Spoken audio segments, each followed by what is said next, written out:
বাংলার যে মাসগুলি আছে তার সেই মাসগুলির শেষের দিনটিকে সংক্রান্তি বলা হয়।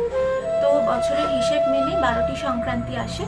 এই 12টি সংক্রান্তির মধ্যে বাংলার সব থেকে কাছে হলো পৌষ সংক্রান্তি। আমরা যারা শহরে থাকি তারা ভাবি যে পৌষ সংক্রান্তি মানে শুধু পিঠে পরবের উৎসব। আদতে কিন্তু তা নয়।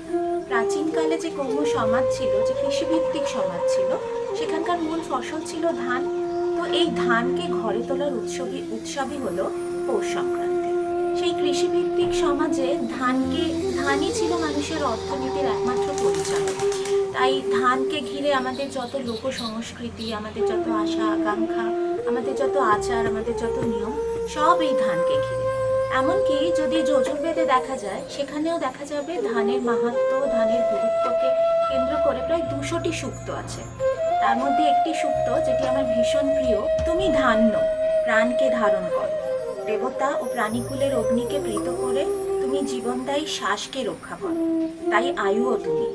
জীবনের যে 3টি চালিকা শক্তি, প্রাণ, উদান ও প্রাণ, সেই প্রাণ বায়ু তোমার দ্বারাই রক্ষিত হয়। তোমাকে ভক্ষণ করে গবাদি পশু ক্ষীর দান করে, তাই তুমিই ঘি। এইখান থেকে আমরা দেখতে পাচ্ছি যে মানুষ আমাদের অন্নদামঙ্গল কাব্যে আমরা যেটা দেখেছি যে ঈশ্বরী পাটনি বারবার করে যেটা ভগবানের কাছে চাইছে যে আমার সন্তান যেন থাকে দুধে ভাতে। সেই সন্তানকে দুধে ভাতে রাখার সমস্ত আয়োজন কিন্তু ধানেই সম্পূর্ণ। আর এই ধানের যিনি দেবী, সেই ধান্য লক্ষ্মী, তাই কৃষক সমাজের কাছে অত্যন্ত গুরুত্বপূর্ণ একটি অধ্যায়। ধান বাঙালির জীবনে বা ভারতীয় জীবনে এতই প্রয়োজনীয় একটি উপকরণ যে প্রাচীন সংহিতায় সমস্ত ফসলকেই ধান্য বলে অভিহিত করা হয়। এখানে 5 ধরনের ধান্য বলা হচ্ছে: শালি ধান্য, গৃহী ধান্য, সুখ ধান্য, সিন্ধি ধান্য, ক্ষুদ্র ধান্য। তো পৌষ সংক্রান্তি এই শালি ধান্যেরই উৎসব। বীজতলা থেকে মড়াই বা ধানের গোলা অবধি ধানের এই যে জীবনচক্র, সেটা কিন্তু খুব একটা সহজ হয় না। কারণ দেখো, যে কোনো ধরনের চাষ বলো, ফসল বলো, সেটা প্রকৃতির সমস্ত শক্তির উপরে নির্ভর করে। যে 5টি শক্তিকে আমরা মূল মান্যতা দিই, ক্ষিতি, অব, তেজ, মরুদ, বোম, এটার উপরে কিন্তু ভিত্তি করেই চাষ হয়। আর সেখানে কিন্তু মানুষের কোনো শক্তি এই প্রাকৃতিক শক্তির সামনে দাঁড়াতে পারে না। তাহলে আমাদের এই প্রকৃতির শক্তির সামনে আমরা ভীষণভাবে অসহায়। সেই জন্য মানুষ কি করে, যে পুরো এই জীবনচক্রের সময়টাকে এই প্রাকৃতিক শক্তিগুলোকে প্রীত করার চেষ্টা করে। তার বিভিন্ন ভাবে সেটার প্রকাশ হয় এবং বিভিন্ন স্তরে, ধানের জীবনচক্রের বিভিন্ন স্তরে আমরা সেটাকে দেখতে পাই। যেমন ধরো অম্বুবাচীর সময়, অম্বুবাচী বা মিতের বাঘ যেটাকে বলা হয়, সেই সময় আমরা কি কল্পনা করি যে ভূমিকে আমরা ধরি রজস্বলা হিসেবে, তাকে সম্মান জানিয়ে সেই সময় কোনো রকমের ফলকর্ষণ আমরা করি না। আবার ইঁদুর পুজোর সময়টা দেখো, ইঁদুর পুজোর সময়টা হচ্ছে অঘ্রাণ মাস, ওই সময় ধান কাটা হয়। ইঁদু হচ্ছে সূর্যের দেবতা, তখন আমরা ব্রত করে সূর্যের দেবতাকে প্রীত করার চেষ্টা করি যাতে এই সময় কোনো বৃষ্টি না হয়। এই পুরো জীবনচক্রে ধানকে কখনো আমরা দেখি ধান্য লক্ষ্মী হিসেবে। যখন ধান মাঠে সবুজ ফসল হয়ে ফলে থাকে, তখন তাকে আমরা বলছি হরিতা লক্ষ্মী। আবার যখন ধানের থোড় হয়, মানে যখন ধানকে বলা হয় যে গর্ভ ধারণ করেছে, ধানের বুকে দুধ আসে, সেই সময়টা তাকে আমরা মনে করি যে সে আমাদের বাড়ির মেয়ে, তার কল্যাণ কামনায় তখন আশ্বিন সংক্রান্তিতে আমরা তাকে স্বাদ খাওয়াই।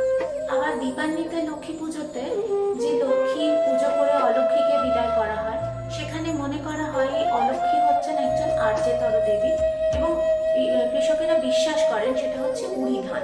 উড়ি ধান হচ্ছে এক ধরনের জঙ্গলি ধান। এই ধান যদি কোনোভাবে ধানের ক্ষেতের মধ্যে এই বীজ পড়ে, তাহলে এই ধানকে নির্মূল করা ভীষণভাবে কঠিন। এটাকে অ্যাকচুয়ালি আগাছাই ধরা হয়, কিন্তু যদিও এই ধান থেকে শস্য হয় এবং সেখান থেকে ভাত রান্না করেও খাওয়া যায়, কিন্তু সেটা আহরণ করাটা খুব কঠিন। সেই জন্যে চাষি সবসময় চায় যে তার ধানের ক্ষেতে যেন এই উড়ি ধান না আসে। তো অনেকে মনে করেন যে এই উড়ি ধানটাই আসলে অলক্ষ্মী। দীর্ঘ 6 মাস এই ধানের জীবনচক্রকে অনুসরণ করে চাষির যে জীবনচর্যা, সেটা যখন পরিণতি পায়, সেই দিনটি হলো পৌষ সংক্রান্তি। এই দিন চাষি ঘরে তার সোনালী ফসল তুলে আনে, তার সারা বছরের যত কষ্ট তার ফসল।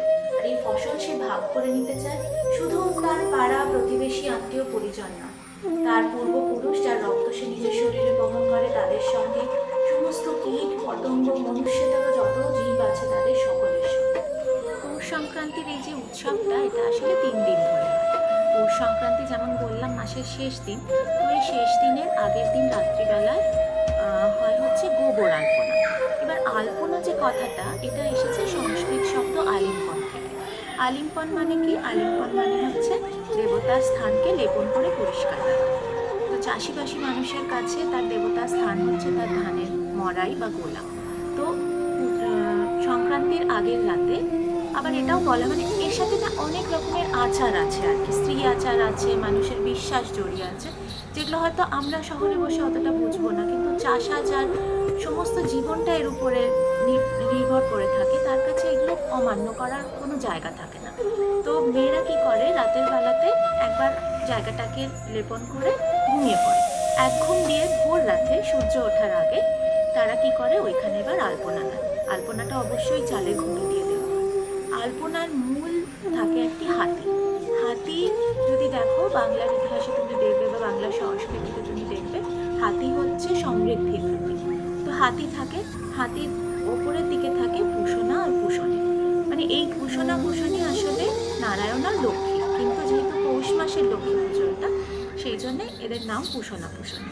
এর সাথে থাকে চন্দ্র, সূর্য, এবং থাকে মানুষের চাষের জন্যে যত প্রয়োজনীয় উপকরণ তার সব কিছু, সেটা ঢেঁকি, সেটা ধানের মড়াই, মানুষের যত কামনা, যত সদর্থক মনের ভাব সব সেদিনেই আলপনার মাধ্যমে ফুটে ওঠে। পৌষ সংক্রান্তিতে যে পিঠে হয়, দেখো পিঠে এমন একটা খাবার, বোধহয় পৃথিবীর একমাত্র খাবার যার সঙ্গে মানুষের মনের কামনা বাসনা মিলে আছে। তুমি যদি সারা বছরে যত ব্রত দেখো তাহলে দেখবে ব্রততে ভগবানকে যে খাবার নিবেদন করা হচ্ছে সেটি কিন্তু পিঠে। তো প্রথম পিঠে, পৌষ সংক্রান্তির প্রথম পিঠে হিসেবে নিয়ম আছে সরা পোড়ানো, মানে সরা পিঠে যেটাকে আমরা বলি বা চিতই পিঠে বলি। তো পৌষ সংক্রান্তির আগের দিন সন্ধেবেলায় এই চিতই পিঠে তৈরি হয়, এবং এই চিতই পিঠে প্রথম পিঠেটি ঝাঁটার কাঠিতে বেঁধে অগ্নিকে দান করা হয়, যাতে তিনি যেটা দেবতাদের কাছে পৌঁছে দেন।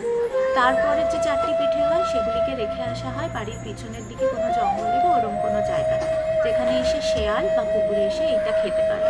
সকালবেলায় আবার এই পিঠে কাকের জন্যও বাইরে রাখা হয়। তার পরের দিন মানে পৌষ সংক্রান্তির ভোরে সূর্যোদয়ের আগে মানুষ বিশ্বাস করে বাংলার যত খানা খন্দ, নদী, খাল, বিল, পুকুর সেগুলো নাকি গঙ্গাসাগরের জলে ভর্তি হয়ে যায়। তো গঙ্গাসাগরে আমরা জানি যে সংক্রান্তির দিন স্নান করা অত্যন্ত পুণ্য, সমস্ত পাপ হয়ে যায়, সেই জন্য মানুষ মকর স্নান করে। ভোর রাতে সূর্য ওঠার আগে ঠান্ডা জলে স্নান করে এসে মানুষ বাড়িতে এসে তারপরে তার নানান উপাচারে ধান্য লক্ষ্মী বা পৌষ লক্ষ্মীকে সজ্জিত করে। তো এই ধান্য লক্ষ্মীকে সজ্জিত করার জন্যে মূলত থাকে একটি চৌকি, তার উপরে অনেক ধানের একটা ঢিপি তৈরি করা হয়, তার উপরে ছোট ছোট ধানের যে মাপের যে শেরপাই থাকে সেই শেরপাইয়ের উপর চাল, আলো চাল বা ধান এ করে লক্ষ্মীর সাজ থাকে।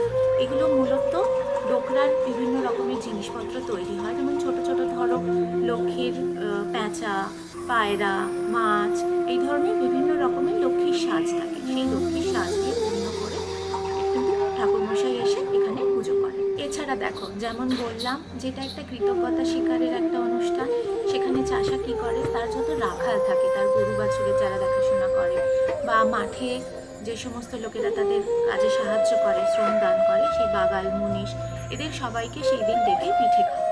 আবার আগেকার দিনে হতো যে রাখালদের একটা সারা বছরের জন্য তাদের একটা চুক্তিতে কাজে নিয়োগ করা হতো। তো সেই চুক্তিটা শেষ হতো সংক্রান্তির দিন।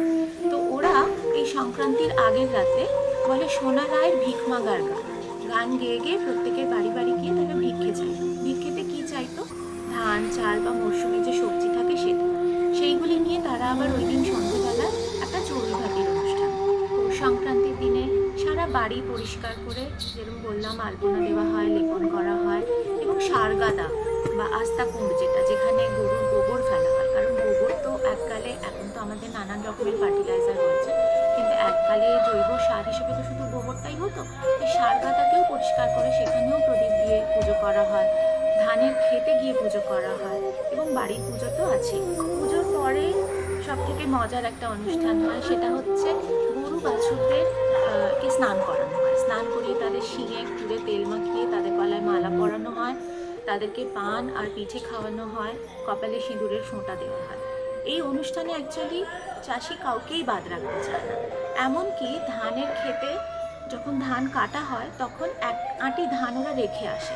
সেই ধানটাকে যে নিয়ে আসা হয় সেই ধানটাকে এনে কোনো একটা গাছের ডালে বেঁধে দেয় যাতে পাখিরা এসে সেই ধান খুঁটে খেতে পারে। তো এখানে বলা হচ্ছে যে আমি আজ যেটুকু জিনিস পেলাম তা যেন আমি সবার সঙ্গে ভাগ করে নিতে পারি। পৌষ সংক্রান্তির দিনের মূল অনুষ্ঠান যেটা, সেটাকে বলা হয় আউনি বাউনি চাউনি। আউনি মানে হলো মা লক্ষ্মী তুমি এসো, তুমি চেয়ে দেখো আমার অবস্থা, তারপরে তুমি আমার এখানে বেঁধে বেঁধে থাকো। তো এই বাউনি বাঁধার জন্যে অঘ্রাণ মাসে প্রথম যে ধান কাটা হয়, বাড়ির বড় ছেলে গিয়ে মুঠ কেটে আনে, আড়াই প্যাঁচে আড়াই মুঠো ধান কেটে আনে, ধানের শীষ কেটে আনে, সেইটিকে রাখা থাকে।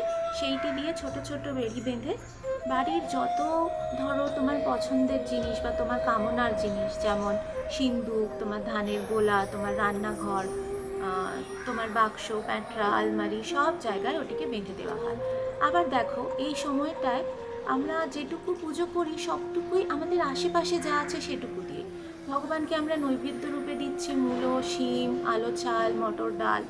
আবার পুজোর যদি দেখো মেন ফুল যেটা হয় সেটা হচ্ছে মূলো আর সর্ষের ফুল। সংক্রান্তির রাতে আরেকটি মূল পর্ব হচ্ছে পৌষ আগলানো। মানে মা লক্ষ্মী আমার বাড়িতে এসেছেন, তাকে আমি আর কোথাও যেতে দেবো না, আমি তার কাছে চাইবো যে তিনি আমার কাছে থাকুন। তো এই পৌষ আগলানোর জন্যে কি করা হয়, গোবর থেকে ছোট ছোট গুলি বানিয়ে 3, 5 বা 7টি করে নিয়ে বাড়ির বিভিন্ন কোণে কোণে রেখে আসা হয় এবং সেখানে ধরো ধান, দূর্বা, সিঁদুর, একটু ফলমূল দিয়ে প্রদীপ জ্বালিয়ে একটা পুজো করা হয়। এই উপলক্ষে সন্ধেবেলায় সমস্ত আলপনার আশেপাশে পুজো করা হয় এবং তারপরে না ওর উপরে চালের গুঁড়ো ছড়িয়ে দেওয়া হয় যাতে যত কীট পতঙ্গ আছে তারা খায়। এবং মানুষ এই সময় একটি কবিতা বলে, পৌষ যাতে অচলা, পৌষ লক্ষ্মী যাতে অচলা হন, বাড়িতে থাকেন, সেই জন্য একটি কবিতা বলা হয়। সেটি হলো, এসো পৌষ যেও না, জন্ম জন্ম ছেড়ো না, জনমে ছাড়িলে তুমি, পরাণে যে মরিব আমি। পৌষ মাস লক্ষ্মী মাস, না দিব ছাড়িয়া, মুষ্টি শুদ্ধ পুঁজি মোরা, চরণে ধরিয়া। আনবো গাঙের জল, ঘরে বসে নেও খেও, বাহান্ন পেটটি হয়েও, ঘরে বসে পিঠে খেও। এর পরের দিন হয় বাস্তু পুজো। বাস্তু পুজোতে যে পৃথিবীর যে 5টি শক্তি আছে তাকে করা হয় উপাসনা এবং তার সঙ্গে মাতা বসুমতীর উপাসনা করা হয়। তো এই বাস্তু পুজো মূলত বাড়ির আঙিনাতেই হয় এবং যত এখানে চড়ু রান্না হয়। চড়ু হলো একটি চাল এবং দুধ দিয়ে একটি পায়েসের মতো, এবং এই চড়ু ঠাকুরমশাই রান্না করেন বেশিরভাগ বাড়িতে, এবং এই চড়ু কিন্তু প্রসাদ হিসেবে খাওয়া হয় বাড়ির আঙিনাতে বসে। এছাড়াও পৌষ সংক্রান্তির আরও কিছু মাহাত্ম্য আছে। যেমন ধরো এই সময় সূর্যের উত্তরায়ণ শুরু হয়, মানে সূর্য ধীরে ধীরে দক্ষিণ দিক থেকে উত্তর দিকে যেতে থাকে এবং দিনটা বড় হতে থাকে, রাত ছোট হতে থাকে। এর সঙ্গেই আবার জড়িত থাকে এই দিনটি হচ্ছে মূলো খাবার শেষ দিন। এই দিনে লাস্ট মূলো খাওয়া হয় দুপুরবেলায়, যখন রান্না হয় ভাত তরকারি তখন মূলো 2-3টি পদ অবশ্যই থাকে। এবার এর কিন্তু আয়ুর্বেদিক কারণ আছে।